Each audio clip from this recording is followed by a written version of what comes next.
وبركاته.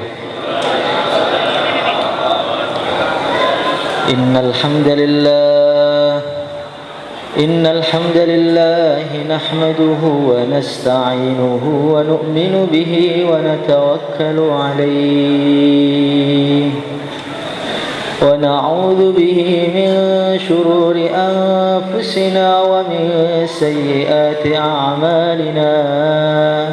من يهده الله فلا مضل له ومن يضلله فلا هادي له.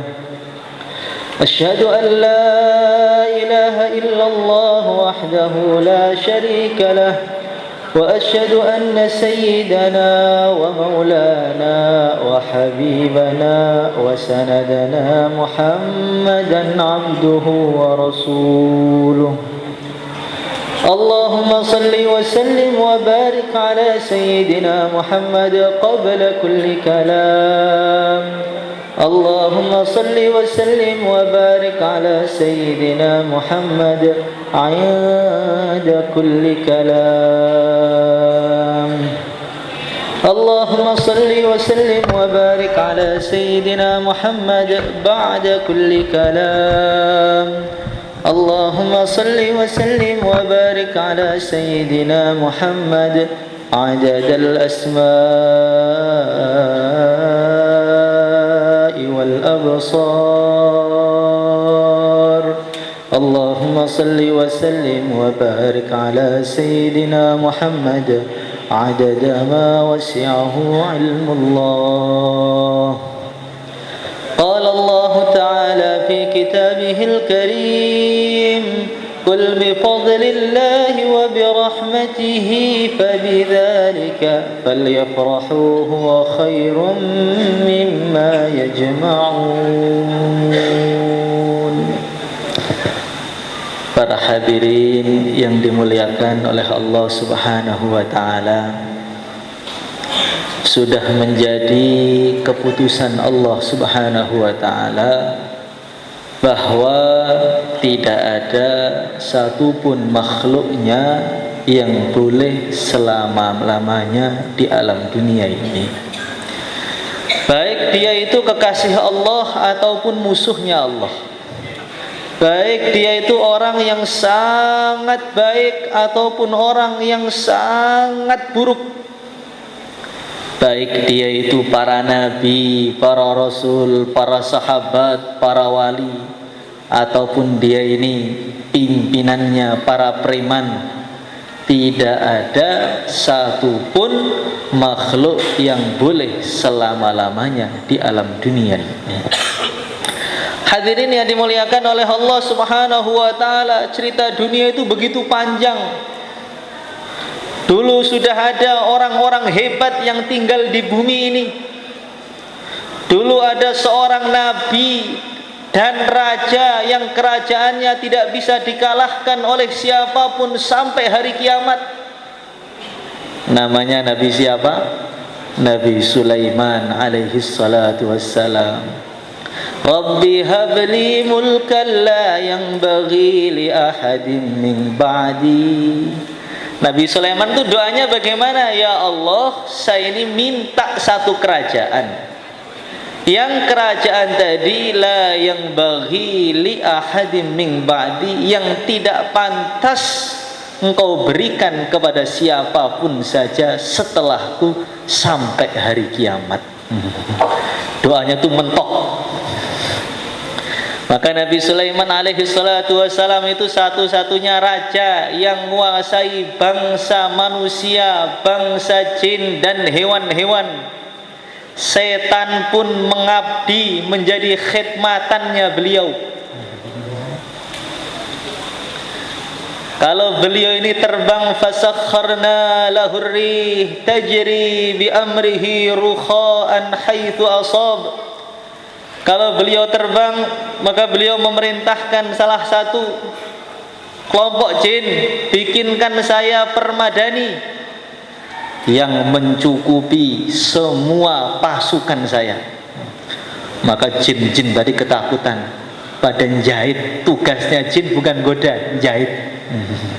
Itu saking wibawanya Nabi Sulaiman alaihissalatu wassalam. Maka beliau duduk, di samping kanannya ada 400 ulama yang sekti-sekti, di samping kirinya ada 400 pimpinan-pimpinan jin. Jin kalau hebat boleh duduk di samping kirinya. Di situ ada jin Ifrit, ada jin siapa lagi saya belum kenalan. Nanti kalau kenalan malah temannya jin. Hadirin yang dimuliakan oleh Allah Subhanahu wa taala. Maka Nabi Sulaiman alaihissalatu wassalam suatu ketika beliau ini pengen nguji manusia yang hebat dengan jin yang hebat itu masih hebat mana.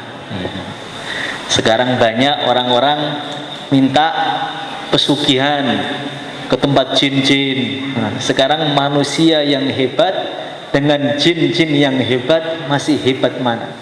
Diceritakan dalam Al-Quran, beliau mengatakan, qala ya ayyuhal mala'u ayyukum ya'tini bi'arshiha qabla an ya'tuni muslimin.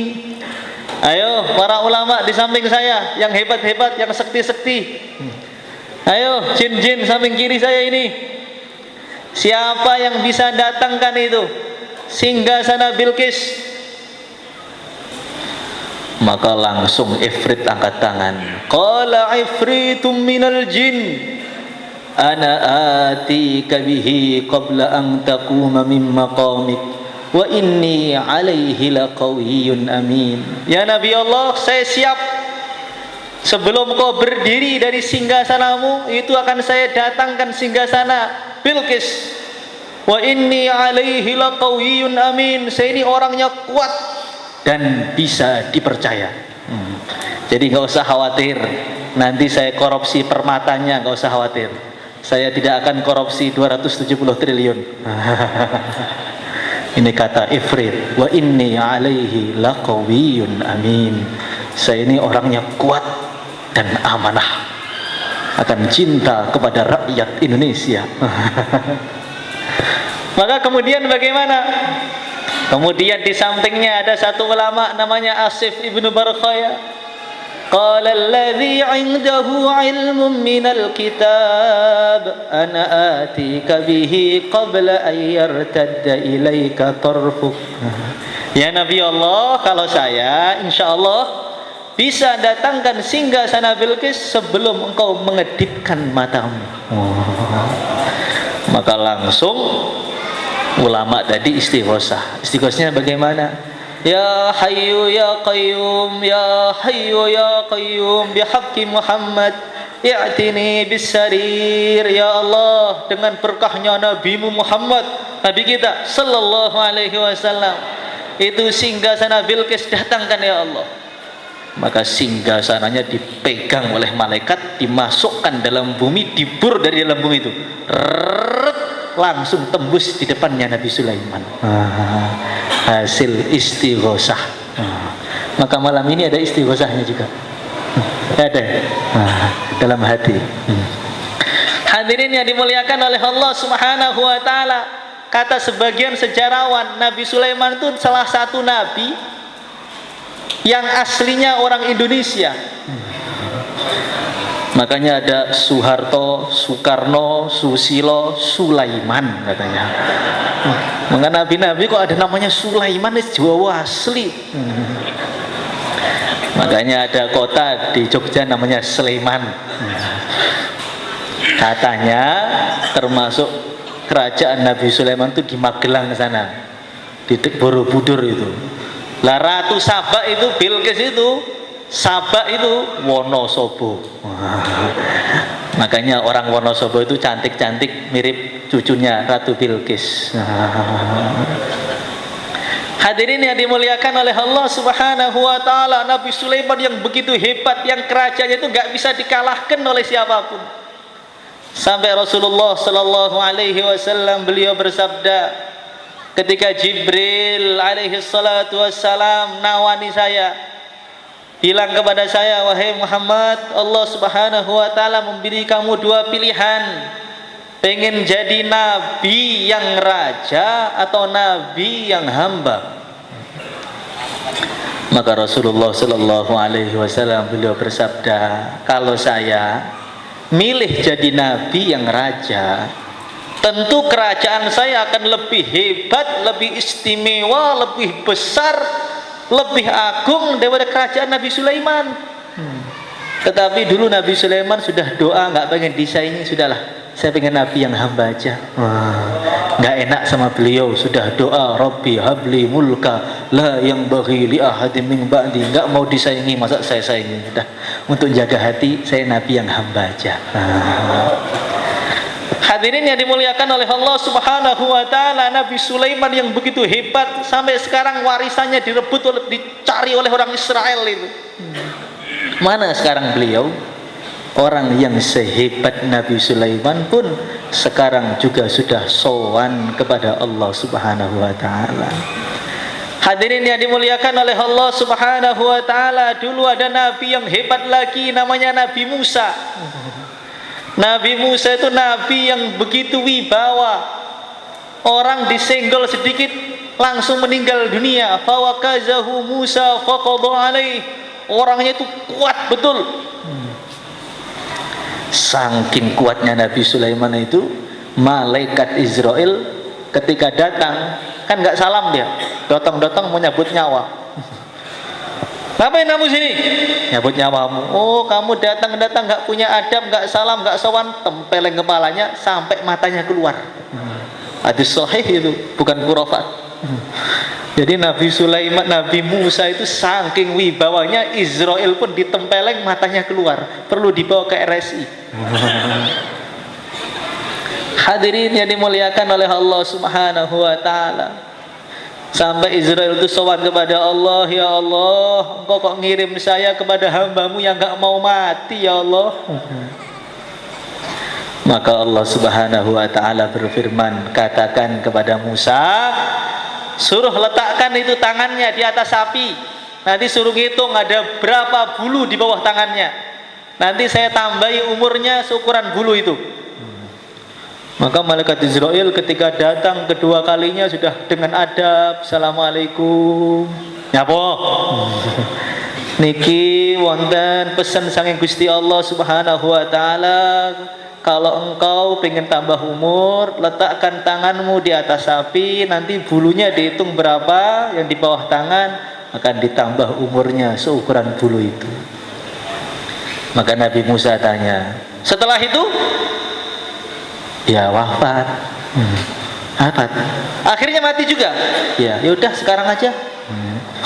Akhirnya Nabi Musa yang begitu hebat pun juga wafat. Hadirin yang dimuliakan oleh Allah Subhanahu wa taala, orang soleh yang hebat wafat. Bahkan Rasulullah Shallallahu Alaihi Wasallam sehebat-hebatnya Nabi itu pun ada waktunya sowan kepada Allah Subhanahu wa taala. Di Indonesia dulu ada orang-orang hebat, sekarang juga sudah wafat. Sehebat-hebatnya manusia akan ada waktunya. Likulli ummatin ajal, idza jaa ajaluhum fala yastakhiruna sa'atan wa la yastaqdimun. Kalau sudah datang itu ajalnya, waktunya, tidak akan maju sedikit pun dan tidak akan mundur, pas. Hadirin yang dimuliakan oleh Allah Subhanahu wa taala, maka orang yang cerdas, maka orang yang pintar, dia akan berpikir, saya bagaimana bisa memaksimalkan umur saya yang Allah berikan kepada saya ini. Kadang-kadang orang itu diberi umur panjang 70 tahun, berarti persiapan masih lama. Ada orang yang diberi umur 50, berarti persiapannya mulai balik ya 35 tahunan. Kadang-kadang orang itu umur 20 tahun sudah wafat, berarti persiapannya cukup 5 tahun untuk akhirat. Kadang-kadang orang itu baru balik seminggu meninggal, berarti untuk persiapan akhirat yang selama-lamanya dia hanya persiapan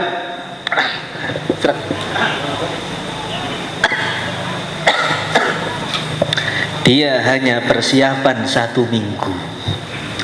Hadirin yang dimuliakan oleh Allah Subhanahu wa taala, dan kita itu menjadi umat Muhammad, umat Rasulullah sallallahu alaihi wasallam itu umat yang paling enak.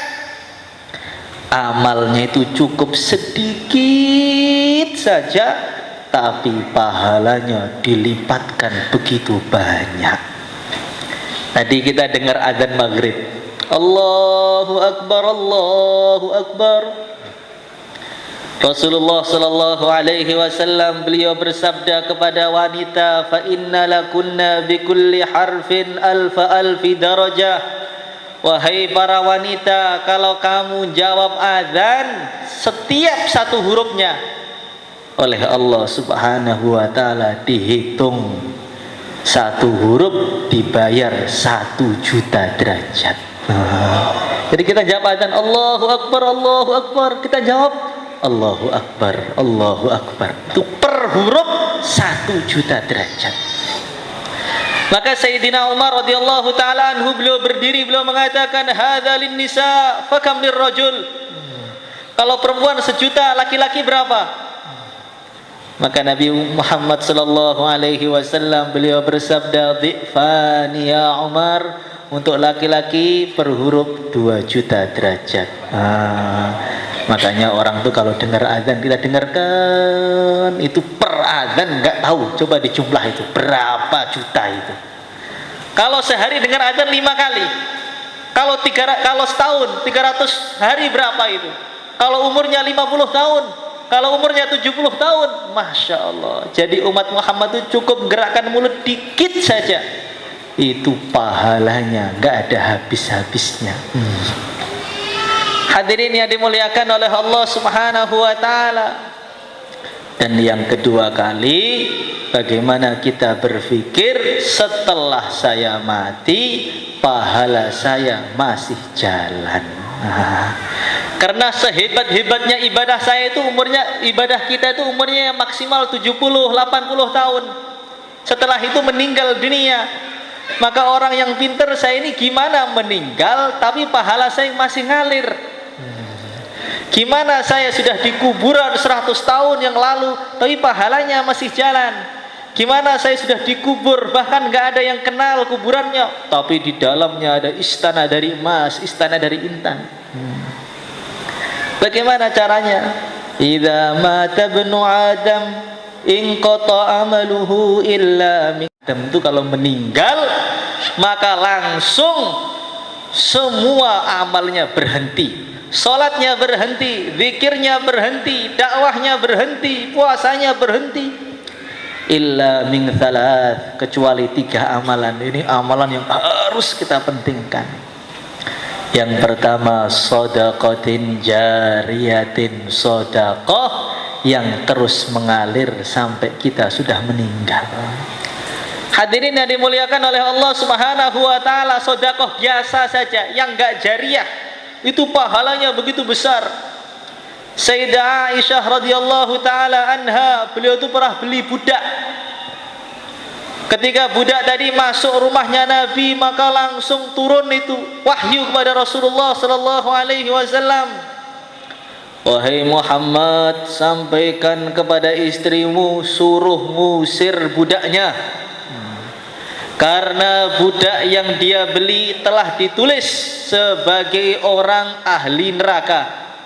Tidak pantas bagi ahli neraka tinggal dengan Rasulullah sallallahu alaihi wasallam. Suruh pergi budaknya. Maka oleh Sayyidah Aisyah itu suruh pergi. Tapi beliau nyari pesangon dulu. Dikasih sangu. Tapi nyari perbekalan, nyari sumbako di rumahnya Nabi itu nggak ada. Jadi Rasulullah Shallallahu Alaihi Wasallam itu banyak harta, tapi harta itu datang pagi, sore sudah habis. Beliau pernah itu ada ribuan kambing, bahkan 1 lembah, 2 lembah kambing. Sebelum beliau masuk rumah sudah bagikan habis. Sering di rumahnya Nabi itu sehari nggak ada makanan apa-apa. Itu rumahnya orang yang paling istimewa di dunia itu seperti itu. Maka akhirnya dicari oleh Sayyidah Aisyah. Nyari gandum nggak ada, nyari ini nggak ada. Ketemu 1 biji kurma, 1 biji. Itu simpanan Nabi itu 1 biji kurma. Akhirnya diberikan ini, wahai budak, pesangon kamu saya izinkan sudah untuk pergi kemana terserah kamu. Maka budak tadi pergi, lapar, dimakan. Baru separuh makan datang ke pengemis. Tuan, saya tahu kamu miskin, tahu saya. Kamu budak, saya tahu, tapi saya lebih budak lagi, lebih miskin lagi. Saya minta pada kamu makanan, enggak punya. Adanya separuh, mau barokah ini. Ya enggak apa-apa. Akhirnya separuh kurma diserahkan kepada pengemis tersebut. Langsung turun wahyu kepada Rasulullah sallallahu alaihi wasallam, wahai Muhammad, itu budak kamu cari lagi. Allah telah membebaskan dia dari neraka sebab separuh kurma yang dia sedekahkan. Ittaqun nar walau bisyikit tamrah. Selamatkan dirimu dari neraka, takutlah kamu dengan neraka walaupun hanya dengan separuh biji kurma. Jadi sedekah itu Masya Allah pahalanya itu begitu besar. Maka ada seorang suami yang pelitnya luar biasa. Dia bilang kepada istrinya, hei istriku, yang nyari duit itu loh saya. Kamu pokoknya saya nggak ikhlas kamu sedekah. Saya sudah memeras keringat dari pagi, malam-malam kamu sedekahkan, nggak terima. Akhirnya bagaimana? Suatu ketika suaminya ngimpi. Tengah-tengah mimpi tadi, mimpi di padang mahsyar. Matahari diturunkan di atas kepala, maka orang-orang itu saling tumpuk-tumpuk undung gitu, menyelamatkan dirinya biar nggak panas. Numpuk rana, masuk dalam bus, lari keringetan semua. Maka tiba-tiba datang kepada dia ini ada satu kain, serut nutupi dia. Ada kain, langsung dingin. Dia lihat di atas kok ada anget-angetnya, apa ini? Kainnya ada bolongnya 3.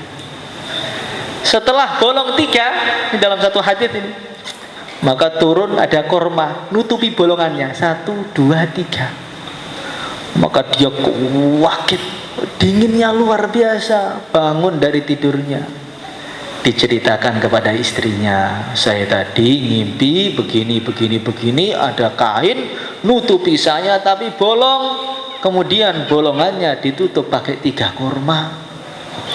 Maka istrinya mengatakan, mimpimu benar. Kemarin itu datang ke pengemis, maka saya bingung, kalau saya kasih barang yang bagus, kamu nanti pisuhnya sehari semalam gak selesai. Maka saya cari apa ya yang kira-kira diberi gak nyesel itu apa ya. Akhirnya ketemu keset, keset kaki itu bolong-bolong. Saya kasih, ternyata bolongannya 3. Akhirnya mataharinya masih masuk. Tidak berselang lama ada pengemis lagi, kelaparan mau mati, mau saya kasih 1 kantong kurma, nanti kamu pisuh lagi. Sudah saya kasih 3, yang penting urip lah. Akhirnya kurma itulah yang menyelamatkan kamu dari mahsyar, dari panasnya matahari di mahsyar.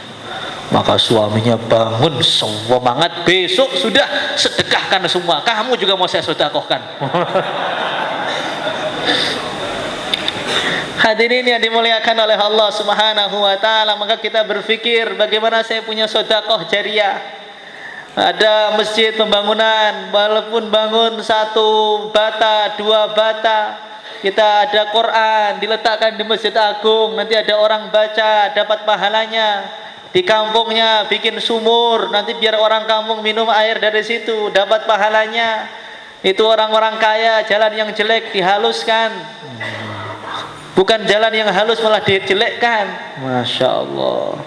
Hadirin yang dimuliakan oleh Allah Subhanahu wa ta'ala, maka sedekah jariah ini perlu kita pikirkan dan kita jadikan cita-cita dan harus ada. Saya pokoknya tahun ini harus beli motor, tahun ini harus beli mobil, tahun ini saya harus nikah, saya punya ini targetnya, ini target itu. harus kita masukkan, tahun ini saya harus punya sedekah jariyah. Kalau tiba-tiba mendadak mati, insya Allah ada kiriman pahala ke kuburnya, sehingga kuburnya seperti hotel bintang 5, insya Allah. Hadirin yang dimuliakan oleh Allah Subhanahu wa ta'ala, yang kedua, awaladin soleh yad'ulah, punya anak-anak yang soleh yang doakan orang tuanya. Maka anak itu harus dijadikan anak yang soleh, diajari Quran, diajari agama, biar nanti kalau orang tuanya meninggal itu ada yang doakan. Tapi kalau anak itu nggak diajari baca Quran, nggak diajari agama, nanti nyengok orang tuanya setahun sekali sebelum lebaran pas mudik. Itu pun cukup selfie saja. Teringat orang tuaku, nggak dibacakan apa-apa, malah disetelkan dangdut. Hadirin yang dimuliakan oleh Allah Subhanahu wa ta'ala, maka Nabi Isa alaihi salatu wassalam, suatu ketika beliau jalan kaki, melihat ada kuburan itu disiksa habis-habisan. Kemudian beliau tinggal kuburannya. Beberapa tahun kemudian beliau datang, kuburan yang disiksa tadi berubah menjadi taman-taman surga. Maka Nabi Isa tanya kepada Allah Subhanahu wa ta'ala, ya Allah, orang itu kalau mati sudah final, matinya jelek ya jelek, matinya baik ya baik, ini kok ada orang matinya jelek disiksa, sekarang kok libur siksanya ya Allah. Maka Allah berfirman, wahai Isa, itu yang disiksa itu mbahnya para preman. Dosa mulai A sampai Z sudah dia lakukan semua. Dosa A, ambung-ambungan, wes istiqomah malahan weh. Bacok-bacokan, cakar-cakaran, wes lengkap dosa dia kerjakan. Maka dia masuk itu gak ditanya malaikat lagi, langsung di smackdown oleh malaikat itu. Diinjak-injak, dimakan oleh ular. Lah ketika dia meninggal, istrinya itu sedang hamil tua, punya anak, anaknya mulai 2 tahun, 3 tahun, 4 tahun, mulai masuk TPA. Diajari oleh gurunya itu baru 1 ayat, Bismillahirrahmanirrahim. Maka Allah berfirman, maka anaknya ngikuti, Bismillahirrahmanirrahim. Anak kecil-kecil. Allah berfirman, hei malaikat yang azab kubur, hentikan siksa untuk orang tuanya. Saya malu orang tuanya disiksa di kubur, sedangkan anaknya baca Quran di dunia. Itu baru baca bismillah saja, itu siksa sudah libur. Gimana kalau anaknya hafal Fatihah? Gimana kalau anaknya hafal Quran? Itu orangnya tinggal baring di kuburan sambil ngerokok dan ngopi. Santai. Orang-orang ada yang dihisap, ada yang digebuk, santai. Bedal-bedul. Kenapa kamu? Anakku soleh. Sekarang tak pol nih ngerokok saat durung ning surga. Karena di surga kan nggak ada api. Di surga kalau pengen rokok boleh, tapi suruh ngambil apinya di neraka. Ya Allah, pengen rokok, ya nggak apa-apa. Itu ada rokoknya. Di surga nggak ada api, kamu turun ke neraka ngambil api dikit, baru bawa ke surga lagi. Guyonannya. Hadirin yang dimuliakan oleh Allah Subhanahu wa ta'ala, yang terakhir, yang paling penting, atau ilmun yumtafa'u bihi, ilmu yang manfaat. Maka kalau kita itu punya ilmu sedikit apapun kita sampaikan. Kita tahu ilmu pentingnya sholat, maka ada orang yang belum sholat, kita ajak sholat. Kita tahu ilmu pentingnya puasa, ini Ramadan mau puasa, orang-orang nanti suruh puasa.